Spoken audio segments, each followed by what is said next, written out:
গীত বলো, তা তো গীত না, তা তো কোরআন। তুমি যারা দাও বলো, সে তো দেও না, সে তো জিবরিল। ওকে তো উল্টি। আমার নবীজি বললেন শুনবা, শুনতেই চাইছি। আমরা তো নাক ফাটাই দেবো, কি বললি? নবীজি রাগ করে না, ধমক মারে না, আদর কইরা পাশে বসায়, নিজের বরকতি জবানে নবীজি নিজে তেলাওয়াত কইরা ওই বুইরারে শোনায়। আমার নবীজি তেলাওয়াত করলেন, যারা পারেন আমার সাথে কইরেন, বিসমিল্লাহির রহমানির রহিম,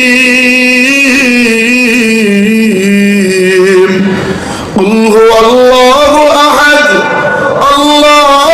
আল্লাহুস সামাদ, লাম ইয়ালিদ ওয়া লাম ইউলাদ ওয়া লাম ইয়াকুল লাহু কুফুয়ান আহাদ।